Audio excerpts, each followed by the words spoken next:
Hi, everyone. So this week we are doing jury selection. It's one of the more kind of interesting topics of the quarter. And I say that because on the surface it sounds pretty dull, but there's actually a lot of psychology and research and studies done on jury selection. And it's an extremely important aspect because when we look at ultimately who decides guilt or innocence, it is the jury. So if you can have a jury that is predisposed one way or the other at the onset, you're likely to win or lose that case depending upon um, how they're structured and thinking. So this section we're going to talk a little bit about like typical jury selection procedures, but also get into the psychology behind it. So I have just kind of this quote on here. We don't see things the way they are; we see them the way we are. It's a very nice quote that's really talking about perception. That you can have six people all see the same thing, but ultimately the way that they remember it, the way that they understand it, it's going to be slightly different from one another. This is part of the reason we run into eyewitness testimony issues and things like that. But when we're talking about juries, the jury is presented the same evidence, right? All 12 members of the jury in typical jury trial are given the same piece of information, but it doesn't mean that they're all going to think about those pieces of information the same way or believe them the same way. And that's part of the game or psychology that's played. So, history, just real quick. Early juries were not neutral. A lot of times they would be essentially victims or family members of victims. So obviously we can see issues with that structure. Modern juries are intended to be impartial, and that intended should probably be bolded and underlined. Like that is the goal. However, we know through different means that we can certainly disrupt that. Um, and then it becomes a thing of, are things actually being fair, right? So Sixth Amendment says that we should have impartial juries for criminal cases. Seventh says impartial juries for most civil cases. Again, not going to spend a ton of time on the history. Assembling a jury, um, ultimately, 1968, we decided we're going to change up how the jury is actually assembled. Um, so jurors must be a fair cross section of the community. This can be cause for appeals, that if somebody is convicted of a crime, that might be appealed on the fact that the jury was not made up of what the community looks like. And so it doesn't mean that it has to be precise, but you do want to try to get to the best of your ability the community makeup. So, if you are in a community that's 70% Caucasian, 25% Hispanic, 5% African American, ideally your um, jury is going to kind of look very similar to that breakdown. Same thing with men and women. And again, it's not that they're purposely, I shouldn't say purposely, it's not that they're going to ultimately not go to trial if they get a jury that doesn't fully reflect that. But it is kind of one of the sub goals of assembling a jury is that it does look similar in nature to what the community looks like. Potential jurors are selected from voter registration lists. So yeah, as soon as you register to vote, you are then put in the jury pool. Um, some people have never been called to jury duty in their entire lives. Other people, they have been called dozens of times. It is random selection, and you there's no disqualifiers for jury duty calling. Once you get there, they might dismiss you. If you're an ex-police officer, if you're a former lawyer or a current lawyer, I will say, like myself, I will probably never serve on a jury because as soon as they find out what I do and what I teach, they're probably not going to want me there. And so it's a weird thing that they want fair trials, but to do that, they don't want well-informed people on certain topics. which again seems a little counterintuitive, but the concern there is that you won't then listen to evidence. You'll already have your decision pre-made, and that's detrimental. So the voir dire, again, Latin is not my forte, so I apologize if I butcher that. But essentially, this is just the process where attorneys and judges ask jury members different questions. And these questions are to try to figure out how good of a jury member are they going to be.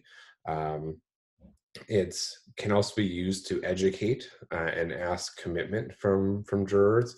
We typically see very long out voir dire processes with high profile cases. So like um, the Bill Cosby case that happened a couple of years ago, that process was very drawn out because you had so many people who knew of who Bill Cosby was, and had learned of some stuff through media, and also might have very fond memories of him from watching him on television or going to comedy shows or whatnot. And so you have to get all that stuff out to see, okay, how do we kind of level the playing fair field to make sure the trial is fair both ways. In order to do this, lawyers can ultimately challenge for causes. This would be where somebody who's a potential jury member is being interviewed, and you find out something about them that you feel like is going to be detrimental to the case. So the ones that I typically see would be in a sexual assault case. If you're interviewing a juror and they say, yes, I was a victim of sexual assault, or family member was a victim, there's probably going to be a challenge for cause to have that juror removed. It's probably going to come from the defense attorney. Prosecutor attorney is probably not going to be challenging for cause for that reason, but the defense attorney will. And the concern there is that they probably will not be able to be impartial. A peremptory challenge is where you don't actually need a reason to dismiss them. A challenge for cause, you do need to state, here's why I want them removed. The peremptory one, you can just say, juror 27, I don't want them. And it's agreed upon before the trial that both attorneys get a certain amount. Typically it's between 6 to 20, depending upon how big of a pool you have and how high profile case it is. But yeah, I just don't like the way that they answered this, or I don't like the fact that they're wearing jeans, or whatever it could be. You don't need to state the reason. It's just, if you have a gut feeling as an attorney that this juror is going to hurt your case, then you can just remove them. These challenges can be used to stack juries if done correctly. Now, it's a little bit of a gray area, we'll say, because many attorneys will, just through experience, develop techniques that they use to stack juries, at least what they think. Other attorneys will actually hire trial consultants, which are typically forensic psychologists, that will be sitting there watching this and analyzing questionnaires for them and all that stuff, and giving them a report back. So typically we don't see trial consultants unless it's, again, a little bit higher profile case, because they're fairly expensive to hire. But if you're interested in forensic psych and you want to make money, like that's the career. Not saying the other careers in forensic psych don't pay decent, but trial consultants, if you're high profile enough, you will get 6 to 7 figures for a couple weeks of work. So here's just the steps in the jury process. So jury pool, it's made up of all mentally competent. So if you have ever scored very low on an IQ test that's been administered by a professional, so not just one that you took in a magazine or anything like that, you would probably be dismissed from the jury pool. English speaking, not natively, but you do need to be fluent English speaking. An adult U.S. citizen, I should say there, who has not been convicted of a felony and who are living in the relevant jurisdiction. So those things all make up who is going to be in the jury pool. And again, voter registration is where we get most of that pool from. From there, you'll get a sample. So a group of eligible people summoned to report to jury duty. So this is the summons. It's a very formal letter that you receive. I have received 2 of them in my time here in the Tri-Cities. Before I moved here, I never received any. And again, I've never been selected to go further. It's pretty much once I show up, they just kind of inform me what the case is and if I have any questions, and I typically just tell them I actually have a PhD in experimental psych where I focused on social and forensic psychology, and my expertise is in sexual assault cases, and that's typically enough for them to say, thank you for your time, but we will dismiss you. So, but I still get put into the sample. I'm not eliminating. And ex-police officers, ex-lawyers, they're all going to still be in the jury pool. It's the sample that once you're sampled, you will then be asked different questions, and you'll actually have to go to the courthouse and show up. And that's where they'll start to dismiss jury members.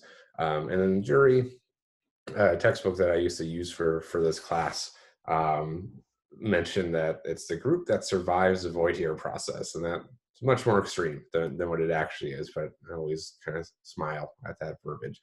So yeah, it is the group that's ultimately makes it through all the questions, and the attorneys have said, yes, we want to go with this group. My wife has served on a jury before. This was in North Dakota, and she made it all the way through. And at the very end, the judge was talking with the jury that was selected and said, like, okay, you guys have been selected. We have a couple alternatives in place, though. So if there's anything that you think is important for us to know before we finalize this, please let us know. And she raised her hand and said, well, my fiance, we were engaged at the time, ultimately is a graduate student at the University of North Dakota, where he studies extra legal factors in jury decision making. And she said, as soon as she said that, the 2 attorneys got together and they chatted a bit. And one of them asked her, like, do you feel like that's going to impact you negatively? Like, does he talk about what he does? She's like, well, yes, but how much I pay attention to it varies from day to day. And ultimately, they decided to keep her on there as long as she promised to not use any of that information in making her decision, just information presented in the case, which we'll talk a little bit about. Like, it's a little weird that people will promise that and somehow be able to turn it off. All right, so here, stereotype science and jury selection. So determining which potential jurors, least likely to support a side of a case. So some things that we have seen, physical characteristics or first impressions. This one is definitely under the stereotype realm, that some people will look at an individual and just based upon how they're dressed, or based upon how physically attractive they are, or based upon the way that their hair is cut, whatever it is, they will make an assumption that this person is likely to vote this way. And there's limited truth to that. We'll see certain things, like if somebody is ex-military, we're more likely to see them side with the prosecution. And again, these are just general statements. Obviously, the details of the case can sway one way or the other. But just generally speaking, at the onset, if somebody is ex-military, and they make it through, they're likely to go with the prosecution. If you have somebody who is more hippie-ish, right, a flower child, they are less likely at the onset to go with prosecution. And so again, those things, they matter, but ideally there's more to it than just that person showed up in a flower dress and Birkenstock, so I don't think they're going to vote the way I want. right? Like I know it happens. It shouldn't happen is kind of my thing, because you don't know how they're going to actually understand the evidence that has been presented rather. Information from written questionnaires. I have one of these posted on Canvas. I think it's the juror bias scale. Yeah. And so if you want to see what a questionnaire looks like, there's dozens of different questionnaires out there, and we'll look at some of the characteristics of them in a little bit. Social media analysis. This is going to be when you're kind of really fine tuning. You might decide, all right, I'm going to see if this person has a Twitter or Facebook or Instagram that I can find, and see, do I see anything that looks problematic or favorable as well. And so, any posts that you have made criticizing a certain crime, or any posts that you've made criticizing a certain movement, it would perhaps either get you to be a jury member or eliminate you. And then information from the voir dire process. So again, this would be the actual oral interviews where you're being asked questions and how you respond to them. They'll kind of make note about. So I'm going to skip this just a little bit for time's sake. So ultimately, does trial consultant, jury selection, does it actually work? And the evidence, yeah, it does. Now, it doesn't necessarily mean that's going to work every single time. Sometimes the evidence is just too great that it doesn't matter who you throw on the jury, they're going to vote a certain way. But other times, yeah, I mean, if you stack the jury in your favor, you are likely to win that case, even if it looks almost impossible to win. So Harrisburg 7, a lesser known case that used a trial consultant, pretty strong evidence against the individuals, but nevertheless they got a mistrial. O.J. Simpson case is the big one that people tend to know a fair amount about. And yes, trial consultants were used actually for both sides, that both the defense and the prosecution hired trial consultants. They both received the same information, and the information was essentially for OJ to win the case, he needs to have a jury of predominantly African American women on the panel, because they view him extremely favorably. And both sides received that information. The defense took it and ran with it and did everything in their power to stack the jury. The prosecution thought it was just kind of nonsense, and OJ gets acquitted of the murder case. So, yeah, I mean, there is a reason why it's used. There's a reason why it's so expensive. It does, all the research backs up that it has been very useful in trials. So how do then jury consultants or trial consultants actually do what they do? So data-driven approach, this is where, again, the attorneys typically will fail a bit. And it's not a knock on attorneys, it's differences in expertise, right? That I am trained as a psychologist. If you asked me to go into a courtroom and actually try to defend a client or try to prosecute somebody, it's not going to go well, because I wasn't trained as an attorney. Like, I get what they do and I understand the processes of it, but as far as all the intricate stuff that goes on with arguing a case, and how to develop a good opening closing statement, and how to ask the proper questions at the right time, and like all that type of stuff, it's trained in them through their education. So, attorneys are specialized in that. They're not specialized in what the social science research is saying about how people perceive things. And that's where, psychologists can step in and provide guidance. Because ideally we're well versed, especially if we're doing the trial consultant stuff, about how do people perceive different things. And it can be as simple as, a defendant who wears glasses versus doesn't wear glasses. Or a defendant who's blonde versus brown haired. And we see this with like the Jodi Arias case, which I won't go into tons of detail about. If you're interested, you can certainly look it up. You can actually see her full interrogation if you want. But Jodi Arias killed her boyfriend, and she was petite, blonde, really tried to highlight her attractiveness in her general life.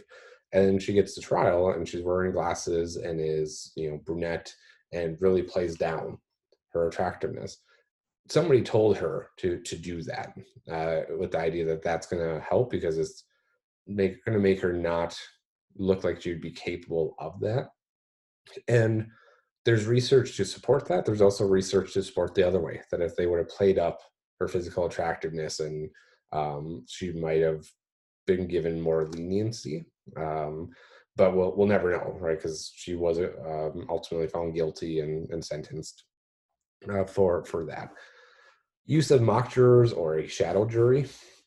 So mock jurors are where typically before a case is set to go to trial, you get a bunch of people together and you just try to go through different things, like how do they respond to me asking this question, or how do they respond to this evidence being presented, so that way you can figure out how to counteract it.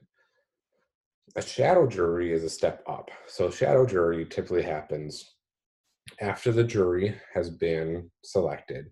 You then go out and you try to find almost mirror images of every jury member. So if you have a 58-year-old Caucasian male who is Republican and Christian belief, and works at a bookstore, you're going to do your best to find somebody else that fits as many of those qualities as possible, and then you're going to pay them a fair amount of money to ultimately be on a shadow jury. And what a shadow jury is, it runs in the background. So essentially, after the day's trial, they'll be presented with the same sort of evidence that happened that day, and then the next day will be planned as well, right? So it's the end of the trial, or end of the third day of trial, let's say.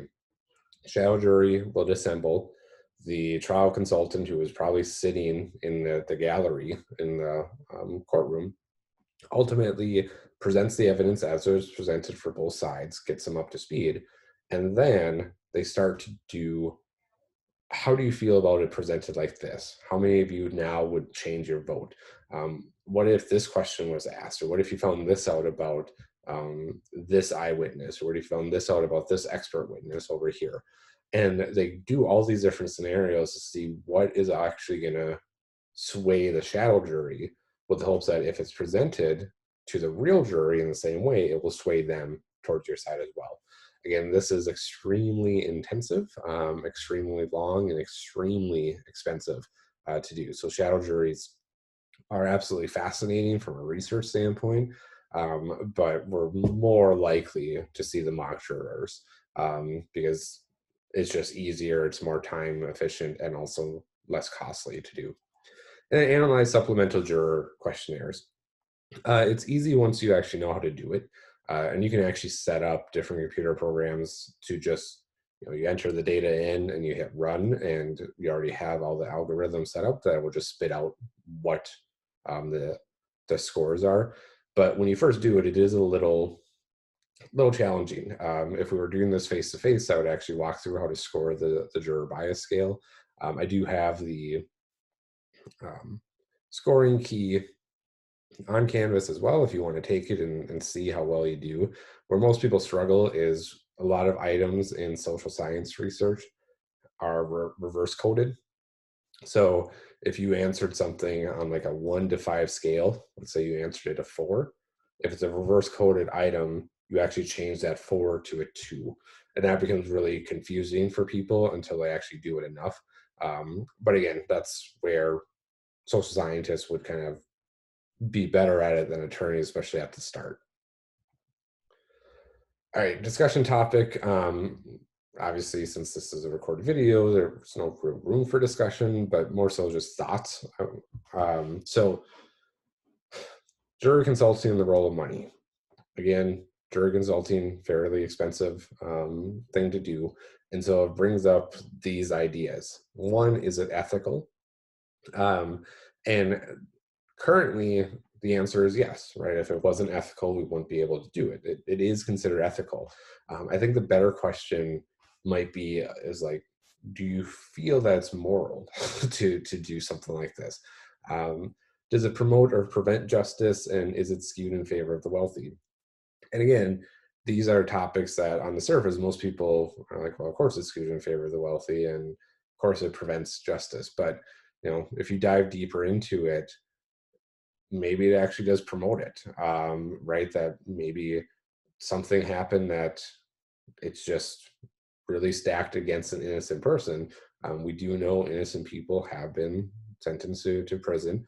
Um, Again, we like to think it isn't at a massive rate, but just having even a handful is too many for most of society, right? That most of us are not willing to say, yeah, no problem convicting an innocent person, because it happens rarely. Like it doesn't sit well to do that.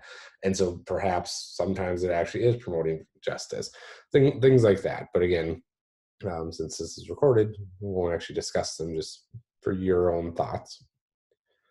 Okay, so some of the characteristics of jury members. So, locus of control. This is the idea of how much control do you have over your life. Some people ultimately score very high in locus of control, and those individuals think that yes, I have a large amount of control over my life. Other people score very low, and that's the idea of like, yeah, my life's kind of out of my hands. It does get correlated with religiosity most of the time. So if somebody is highly religious, they tend to have a lower locus of control. It just fits into to beliefs that there's a greater plan, that some things are just out of your hand, that you just have to have faith, things like that. If you're agnostic or atheist, you tend to score very high in locus control because you don't believe that there's a higher being that has any sort of plan there. You can use that information, right? That if you're asking somebody about religion, a lot of people will say, yeah, I'm Christian or Catholic or whatever it happens to be, but they don't actually practice it, right? Like they were baptized and that's what I am, but it's not actually part of who they are. Um, so locus of control kind of dives a little bit deeper into that. Belief in a just world is the idea that if you score high in it, you think that people get what they deserve, whether that is something good or something bad. If you score low in it, you think people do not get what they deserve. And this one, it has interesting kind of spidering effects that it webs out. So, for instance, in my area of sexual assault, when we look at belief in a just world, where we typically look at it from the standpoint of victim blaming. So, what we see is that for somebody who strongly believes in a just world, they're more likely to blame the victim, which then means they'd be less likely to convict a defendant. The idea there is, well, they must have done something in their life to deserve that, right? To deserve being victimized like that. If you score low in a belief in a just world, you're less likely to victimize or to blame the victim, and so then you're more likely to convict the defendant. Now, again, there's tons of interplay between each one of these, so I don't want somebody to just think, all right, so we can just give them a belief in a just world scale, depending upon what that is, we know how they're going to vote. No, right? Because they might score a certain way that predicts they're going to vote, to convict on the belief in a just world, but then on locus control or authoritarianism, they actually score in a way that says they're going to acquit. Right? And so you need to kind of figure out and weed through all that to say this is the highest probability that this juror is going to vote. Authoritarianism, these are individuals who typically want a very traditional society and believe um, power and authority is good. And so what that means is that they're more likely to side with police. They're more likely to any social movements, like any progressive social movements, whether that is feminism, LGBTQ plus rights, um, different civil rights. If we're going back into like the 1960s, they would be against. So, if you score high on this scale and you're looking at a case that has to do with a notorious Black Lives Matter individual, odds are you are going to convict that person because you view them as breaking traditional roles. It's progressive movement, things like that. If you score low on it, you're likely to acquit. So again, these are just a few of the characteristics. There's many more that can be had and that is studied and researched. These are just some of the different scales.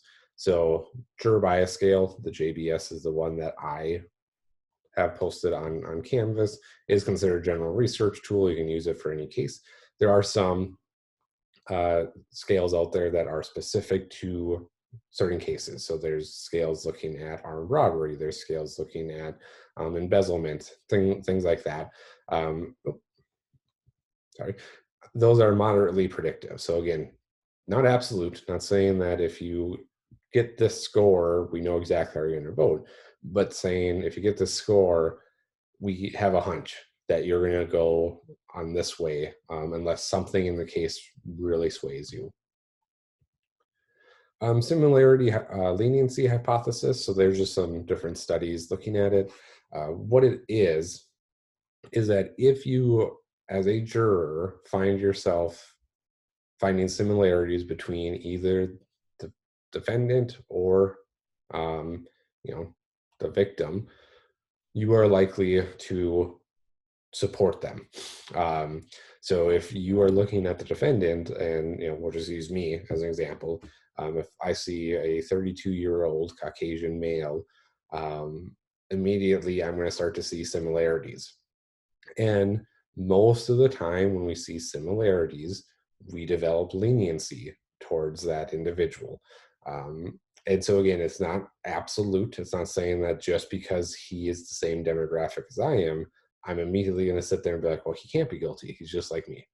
No, but it will sway on different things that, if they're presenting him in a certain way, I might think, no, I don't think that's right. Right. Like if it was me, I'd be thinking like this. It's not what we're supposed to do as juries, but it happens all the time. So similarity may cause jurors to be more harsh in defendant judgment. It can go the other way as well. And this is where, again, it's not just a thing of you scored this, so now we know. You have to get at all the moving parts. So sometimes having somebody be similar to you, you actually want to punish them because how dare they do that, and set up a bad name for you. I will say, again, looking at my areas of research, when we look at something like victim blaming, men are more likely to blame other men for being victims of sexual assault, and women are more likely to blame other women for being victims of sexual assault. And a lot of people will hear that and they'll think, well, what assholes, right? Like, shouldn't they support their same sex? And the reason it happens that way is because you look for, how can I not be a victim to this, right? Like it's very scary. And again, the research kind of supports this, to think that anybody could be a victim of sexual assault. And so instead we look for, okay, what they do wrong. And this is where most of the myths come from, right? So like the idea of, and I've heard it in trials, well, she was wearing really high heels, so that's why. She was obviously wanting to have sex. She was wearing that dress. She ultimately consumed that much alcohol. He could have fought off his perpetrator. He's a big guy. Something like stuff like that. It leads to these myths that are established, but it's based upon similarity, right? That people ultimately want to distance themselves. All right, how do I ultimately develop my own comfort level to know that it's not going to happen to me? that's what they did wrong. I don't do that. So ultimately, they're at fault. So, in similarity leniency, it's typically seen that way, but it can go the other way as well. Pretrial publicity, this ultimately is something that becomes important, especially in today's society where you can get information about anything so quickly. And again, it's not always going to be correct information, but if you are hearing a lot about a case and then all of a sudden you are selected to be, on the jury, that might impact what you're actually taking, because you could say, well, I heard this on the news, why isn't that being presented? And you talk yourself into using that information despite the fact it wasn't actually presented in court. If you are a jury member, you have to ultimately only use the information that was presented in court, because there could be reasons why you heard about something early on and then you're not seeing it in court. Maybe it wasn't actually correct. Maybe there was a flaw with how that sample was collected, right? Like there's all these things that are happening behind the scenes.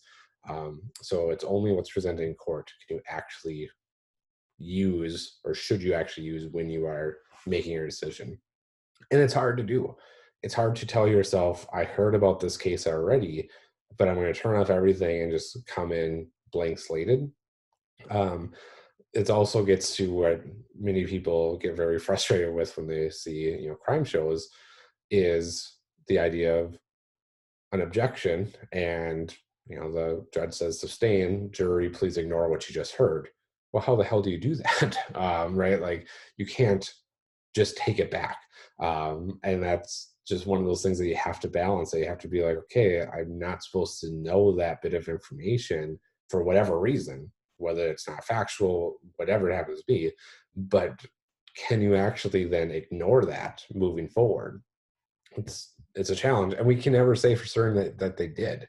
Um, all right, and then just kind of the general basis real quick of how trials happen. This is the last slide. So once the jury is selected, trial will begin. You typically get opening statements from the attorneys. You get witnesses that are called in question. We call this direct examination and cross-examination. Direct examination is when the witness is called by the attorney, and then that attorney asks questions. Cross-examination is when the other attorney gets to ask questions. And then closing arguments made by each attorney. So that's just the general setup. All that information is used when jurors are making their decisions. All right, so that's the kind of mini lecture on jury selection. If you have any questions about any of that, please do not hesitate to let me know.